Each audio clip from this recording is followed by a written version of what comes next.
Iran మెయిన్‌గా షిప్‌లను ఎందుకు target చేస్తుంది? ఎందుకంటే ఆ షిప్‌లో టార్గెట్ చేసి అందులో ఉన్న జనాలకి గాని, ఆ షిప్‌కి గాని ఖచ్చితంగా ఇన్సూరెన్స్ క్లెయిమ్ చేయాల్సుంటది. అవి గూడా మనకు అంటే యూకే, ఇంగ్లాండ్ తర్వాత అక్కడ సంబంధించిన కంపెనీలే ఉన్నాయి. జర్మనీ లేకపోతే అమెరికా. దాని మూలంగా ఏందంటే వాళ్ళ పైన ఆర్థిక భారం పెరిగే ఛాన్సెస్ ఉంది. ఫర్ ఎగ్జాంపుల్ ఒక షిప్‌లో 130 మంది ఉన్నారనుకుందాం. 130 మంది చనిపోతే ఒక్కొక్కళ్ళకి 18-20 కోట్లు పే చేయాల్సుంటది. ఆ విధంగా వాళ్ళకు ఆర్థికంగా నష్టాన్ని కలిగించాలి అని జెప్పేసి షిప్పుల పైనయితే దాడి చేసింది. ప్లస్ ఆ షిప్‌కి కూడా ఇన్సూరెన్స్ ఉంటది. కమ్‌సే కమ్ ఆ షిప్‌కి ఒక 40-50 కోట్ల మధ్యలో ఉంటది. ఇంకెక్కువనే ఉండొచ్చు. అందుకని ఆ విధంగా గూడా ఆర్థిక నష్టాన్ని మిగిలించాలని జెప్పేసి ఇరాన్ మెయిన్ షిప్పుల పైన టార్గెట్ ఇస్తుంది. ప్లస్ షిప్పులేమన్నా ఖాళీగుంటాయా? దాంట్లో ఏదో క్రూడ్ ఆయిల్ మోసుకొని పోతుంటాయి. ఆ విధంగా గూడా నష్టాన్ని కలగజేయాలన్న ఒకే ఒక్క ఇంటెన్షన్‌తోని దాడి చేస్తుంది. నాకనిపించిందేందంటే, ఇరాన్ దాడి చేయడం ఓకే. కానీ, ఆ జలసంధిని 2 దేశాలు పంచుకోవాలి. Oman plus Iran.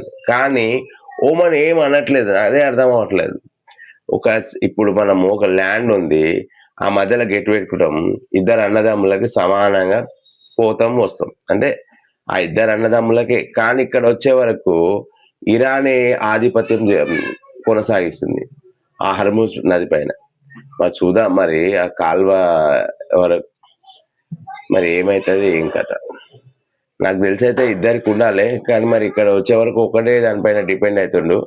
నాదే అంటుండు. మరి ఒమాన్ ఏం చర్యలు తీసుకోవట్లేదు. ప్లస్ నిన్న మొన్న ఇరాన్ ఏం చేసిందంటే సౌదీలో ఉన్న 5 మెయిన్ క్రూడ్ ఆయిల్ పైన ఫ్యాక్టరీల పైన బాంబులేసింది.